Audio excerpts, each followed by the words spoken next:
সেদিন বিকেলে পুরনো এক বন্ধুর সাথে দেখা হলো। ক্যাফের এক কোণে বসে ও কফি খাচ্ছিল আর জানালার বাইরে তাকিয়ে ছিল চুপচাপ।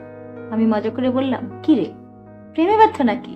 ও হেসে বলল, প্রেমে ব্যর্থ হইনি, জীবনে ব্যর্থ হয়ে যাচ্ছি মনে হয়। আমি অবাক হয়ে ওর দিকে তাকালাম। ও বলতে শুরু করলো, জীবনটা এক সময় কত সহজ ছিল জানিস, বন্ধুদের সাথে আড্ডা, মায়ের হাতে রান্না, আর রাতে ছাদে বসে আকাশ দেখা। এখন ফোনে মিসড কলের তালিকা, ইমেলের রিপ্লাই, ডেডলাইনের চাপ, সব কিছু আছে, শুধু শান্তিটা নেই। ওর চোখে এক ধরনের ক্লান্তি ছিল। আমরা দৌড়াচ্ছি জানিস, কিন্তু কোথায় যাচ্ছি সেটা নিজেই জানি না। পদবি, টাকা, সম্মান সব চাই, কিন্তু কবে শেষবার নিঃশ্বাস নিয়ে বলেছি আজ শান্তি লাগছে, সেটা মনে পড়ে না।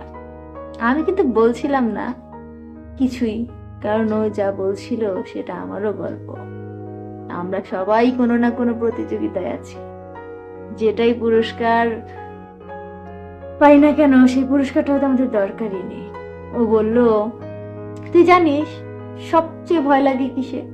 একদিন যদি পেছনে ফিরে দেখি যাদের জন্য এত কষ্ট করেছি, একসময় সময় দিয়েছি এত করে তাদেরকে, তারা হয়তো বা তখন আর পাশে থাকবে না। ওর কথায় আমি থমকে গেলাম, কারণ সত্যি তো, আমরা যাদের জন্য এত তাড়াহুড়া করি তাদের সাথে সময় কাটানোর মতো সময়ই দেই না। জীবন আসলে একটা ঘড়ি, যেটা একবার চলে গেলে আর উল্টো দিকে ফেরে না। তুমি যতই চাও হারানো মুহূর্তগুলো আর ফিরে পাবে না। তাই এখন যারা আছে তাদের গুরুত্ব বুঝো, তাদের সাথে হাসো, কথা বলো, পাশে থাকো, কারণ একদিন সব থাকবে, শুধু যাদের জন্য এত কিছু করেছিলে তারাই থাকবে না।